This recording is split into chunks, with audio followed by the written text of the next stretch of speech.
চারটা অর্থনৈতিক দায়িত্ব আছে। পুরুষ নারীকে মহারণা দিবে, পুরুষ নারীকে খাবারের ব্যবস্থা করবে, পুরুষ নারীকে পোশাকের ব্যবস্থা করবে, পুরুষ নারীর জন্য রেসিডেন্সিয়াল ব্যবস্থা করবে, ঠিক কিনা? ওয়াতুন নিসা সাদুকাতিহিন্না নিহলা ফাইন তিবনা লাকুম আন শাইইম মিনহু নাফসান ফাকুলুহু হানিআম মারিআ। সুবহানাল্লাহ পড়ে। সব স্বামীদেরকে আল্লাহ ডেকে বললেন, ও স্বামীরা শোনো শোনো, বিয়ের পর সাথে সাথে স্ত্রীর কাছে তুমি মোহরানা আদায় করে দাও। মোহর দেয়া নফল নাকি ফরজ? জোরে বলেন। কি দিব? মোহরানা দিব। মোহরানা দেয়াকে ফরজ করেছে কে? আল্লাহ। তো মোহর দিতে টাকা লাগে না? এই টাকার দায়িত্ব পুরুষের ঘাড়ে দিছে কে? 2 নাম্বার দায়িত্ব, আলাল মাউলুদি লাহু রিজকুহুন্না ওয়া কিসওয়াতুহুন্না বিল মা'রুফ। স্বামী স্ত্রীর জন্য খাদ্যের ব্যবস্থা করবে, পোশাকের ব্যবস্থা করবে। 3 নাম্বার, ওয়াসকিনুহুন্না মিন হাইসু সাকানতুম মিন ওয়াজদিকুম। নিজের সামর্থ্যের মধ্যে থেকে স্ত্রীর জন্য রেসিডেন্সিয়াল একটা এরিয়ার ব্যবস্থা করে দিবে। সুবহানাল্লাহ পড়ো। তাহলে অর্থনৈতিক দায়িত্বের মধ্যে 4টা: মোহরানা দেয়া, মিলস খাবারের ব্যবস্থা করা, মানে ফুডিং অ্যান্ড ক্লোথিং, পোশাকের ব্যবস্থা করা, সর্বশেষ রেসিডেন্সিয়াল ব্যবস্থা করা। এই যে অর্থনৈতিক সব দায়িত্ব, খরচ যেখানেই আছে, সব দায়িত্বগুলো পুরুষের কাছে দিল কে? চিল্লায় বলেন কে?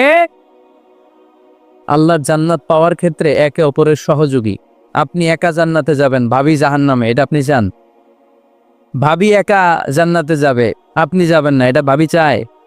চান। তাহলে গেলে একসাথেই যান না, একসাথেই যান, একসাথেই যাবেন, আলাদা না। এজন্য আল্লাহর আনুগত্যে, আল্লাহর ইবাদতে, দাম্পত্য জীবনে একে অপরের সহযোগী হতে হবে। আবার ভাইরা ভাবিদেরকে অহেতুক সন্দেহ করবেন, এই ওদিকে গেলা কেন, ওদিকে তাকাইলা কেন, এটা করলা কেন, ওইটা করলা কেন, দেখি তোমার মোবাইল, তোমার মোবাইলের গ্যালারি দেখি, লক করে রাখছো কেন, লক খোলো। আসলে না, এই অহেতুক সন্দেহ ফ্যামিলিটারে জাহান্নামের টুকরা বানিয়ে দেয়। হ্যাঁ, ভ্যালিড কোনো অপরাধ যদি স্বামী করে ফেলে, ভ্যালিড কোনো অপরাধ যদি স্ত্রী করে ফেলে, পরকীয়ার কোনো বিষয় যদি প্রমাণিত হয়, বসেন, কনসাল্ট করেন, একে অপরের সাথে কথা বলেন, জিজ্ঞেস করেন। কিন্তু অহেতুক, আমি অনেক ফ্যামিলি এরকম দেখেছি, আমার কিছু বন্ধুকেও আমি দেখেছি যে এদের অবস্থা খুব খারাপ, খালি সন্দেহ করে। আছে না নাই? এই সন্দেহের রোগটা বড় রোগ, এই রোগ থেকে বেরিয়ে আসতে হবে। স্বামী ভুল করলে স্ত্রী সুন্দর করে শুধরে দিবে, স্ত্রী ভুল করলে স্বামী শুধরে দিবে। ফজরের সময় স্ত্রী হাজবেন্ডকে ডেকে দিবে, উঠতে না চাইলে ঠান্ডা পানির ছিটা দিবে। কারণ জান্নাতে একা যাওয়া যাবে না, গেলে দুইজনই যাব। কথা কয় না? দুইজনই জান্নাতে যাওয়ার দরকার আছে না নাই? যত বেশি আপনারা আল্লাহর আনুগত্যে আগাতে পারবেন, তত আপনাদের মহাব্বত বাড়াই দিবে কে? এই যে হাজবেন্ড ওয়াইফের ভালোবাসাটাকে বলে লাভ পিরামিড। কি pyramid? Love pyramid, like triangle, ত্রিভুজ আকৃতির। হাজবেন্ড ওয়াইফের ভালোবাসাটা ত্রিভুজ আকৃতির। The closer the couple comes to Allah, the closer they comes to each other. Husband wife যত বেশি আল্লাহর কাছে যাবে, তারা নিজেরাও নিজেদের তত কাছে যাবে। হাজবেন্ড ওয়াইফ আল্লাহ সম্পর্ক থেকে যত দূরে সরে যাবে, তারা নিজেরাও নিজেদের থেকে তত দূরে সরে যাবে, ঠিক কিনা?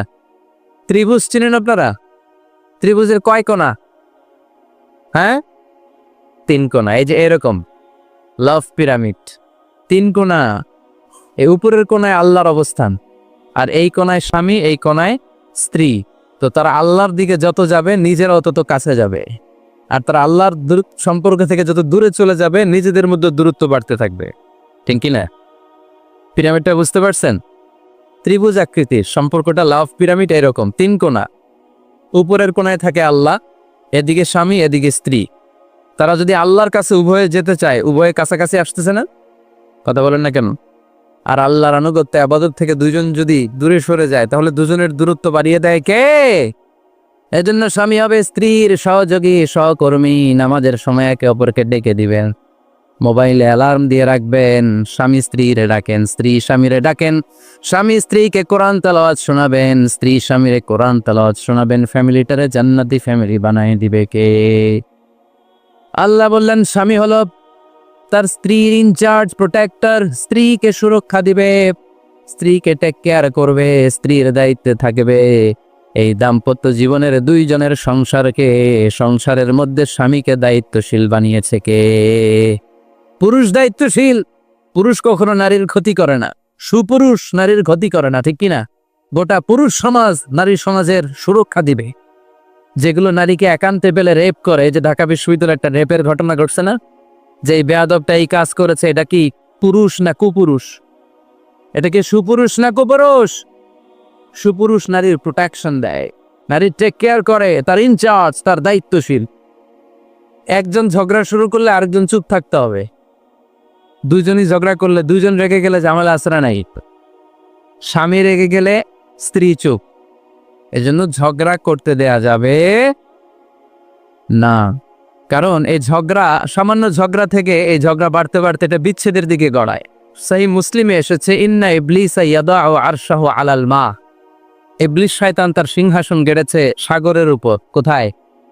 ইবলিসের সিংহাসন কোথায়? সাগরের উপর। সুম্মা ইয়াবআসু সারায়াহু, সে প্রতিদিন সকালবেলা তার সাঙ্গপাঙ্গরে গোটা পৃথিবীতে পাঠায়, যা পৃথিবীতে ফাসাদ সৃষ্টি কর, ফাসাদ সৃষ্টি কর।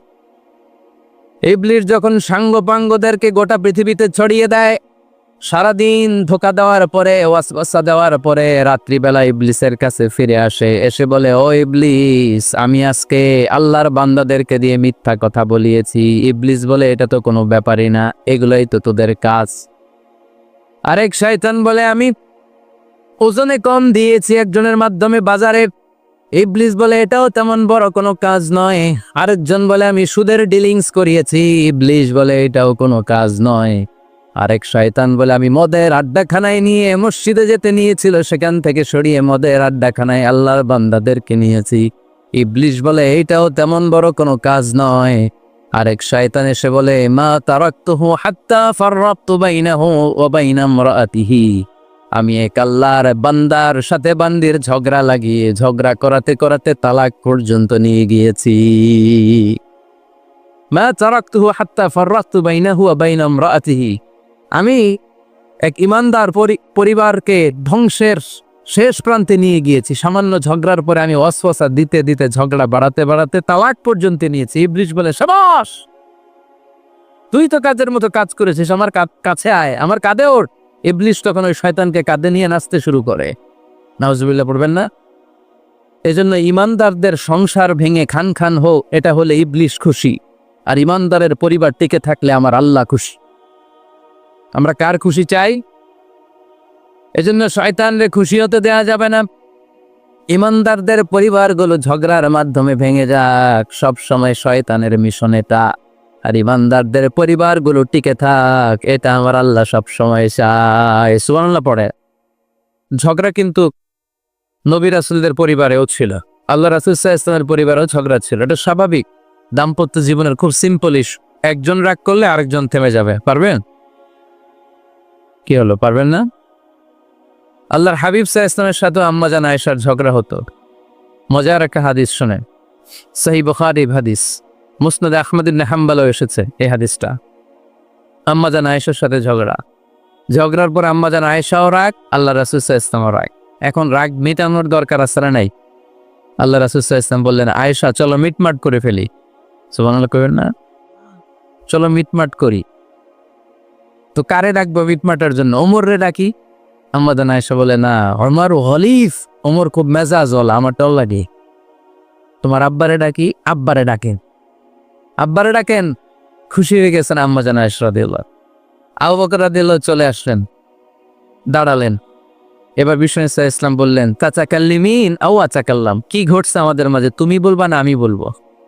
আম্মা জান আয়েশা বললেন, তাতাকাল্লামু আনতা ওয়ালা তাকুল ইল্লা হাক্কান, আপনিই বলেন, তবে সত্য ছাড়া মিথ্যা বললেন না।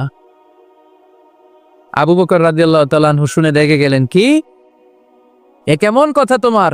নবীকে উদ্দেশ্য করে তুমি বলছো সত্য ছাড়া মিথ্যা বলবেন না? নবী কখনো মিথ্যা বলবে নাকি? রেগে মেয়ের গায়ে মেরেছে এক চোর খেয়ে আম্মা জান আয়েশা উল্টে পড়ে গেলেন। সাইয়েদানা আবু বকর রাদিয়াল্লাহু তাআলা আনহু রেগে গড়বড় করতে লাগলেন, আবার মারার জন্য উদ্যত হলে আম্মা জান আয়েশা রাদিয়াল্লাহু তাআলা আনহু বাঁচার জন্য এবার বিশ্বনবীর পিছনে যে আশ্রয় নিলেন। সুবহানাল্লাহ পড়বেন না?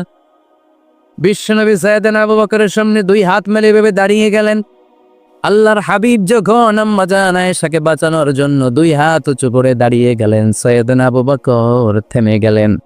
সাইয়েদানা আবু বকর এই পরিস্থিতি দেখে ঘর থেকে বের হয়ে ঘরের বাইরে দাঁড়ালেন। এবার আল্লাহর রাসূল সাল্লাল্লাহু আলাইহি ওয়াসাল্লাম আম্মা জান আয়েশাকে তুললেন, বললেন, ইয়া আয়েশা কাইফা রাআইতিনি আনকাসতুকি মিনার রাজুল, দেখলা নাকি কেমন করে আমি তোমার বাবার হাত থেকে তোমারে বাঁচালাম। আজকে আমি যদি সামনে দাঁড়িয়ে না বাঁচাতাম, তোমার বাবা তোমারে একেবারে মেরেই ফেলতো। সুবহানাল্লাহ পড়ে।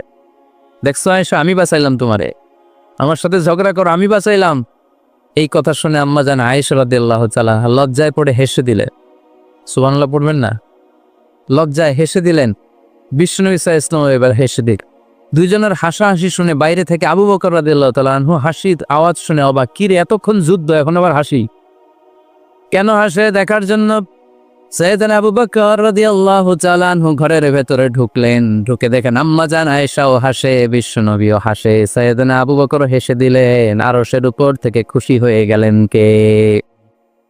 এবার সাইয়েদনা আবু বকর বলেন, ইয়া রাসূলুল্লাহ, ইয়া হাবিবাল্লাহ, আশরিকানি ফি সিলমিকুমা কামা আশরাকতুমানি ফি হারবিকুমা। নবী গো, আপনাদের দুইজনের মধ্যে যুদ্ধ লাগলে যেমনি মিটমাট করার জন্য আপনি আমারে ডাকেন, আপনাদের এই আনন্দ গণ মুহূর্তগুলোতে শরীক হওয়ার জন্য মাঝে মাঝে আমারে ডাইকে। সুবহানাল্লাহ পড়ে। আপনাদের মধ্যে যুদ্ধ লাগলে সন্ধি করার জন্য যেমনি আমারে ডাকেন, আপনারা যখন আনন্দ কোনো পরিবেশ এরকম খুনসুটি করেন, হাসাহাসিতে মেতে ওঠেন, তখন একটু আমারে রাখেন। সুবহানাল্লাহ পড়বেন না? দেখেন, আল্লাহ রাসূল সাল্লাল্লাহু আলাইহি ওয়াসাল্লাম পৃথিবীর সবচাইতে শ্রেষ্ঠতম মানুষ। ওনাদের পরিবারেও ঝগড়া হতো, কিন্তু এই ঝগড়া কোনোদিন তালাক পর্যন্ত গিয়েছে? কথা বলেন না কেন? আল্লাহর হাবিব সাল্লাল্লাহু আলাইহি ওয়াসাল্লাম তার কোন স্ত্রীকে তালাক দিয়েছেন? তার মানে নবীদের ফ্যামিলি তো ঝগড়া এগুলো হতো, কিন্তু এটা তালাক পর্যন্ত গড়াতো না, ঠিক কিনা? তাহলে এখন থেকে আমাদের এই স্লোগান নিতে হবে যে ঝগড়া করলেও আমরা ডিভোর্সের দিকে যাব না। পারা যাবে? আর একজন রেগে গেলে আরেকজনকে চুপ থাকতে হবে। ভাবি রেগে গেলে আপনি চুপ। দাম্পত্য জীবনের কোনো গোপন কথা অন্যের কাছে শেয়ার করা যাবে না। হাদিসে এসেছে, এটাকে বলা হয়েছে আযমুল আমানা, এটা সবচেয়ে বড় আমানত। যারা দাম্পত্য জীবনের একান্ত বিষয় কারোর সাথে শেয়ার করে, তারা সবচেয়ে বড় কবিরা গুনাহ করে। আশারুন নাস বলেছেন বিশ্বনবী এদেরকে, সবচেয়ে নিকৃষ্ট মানুষ।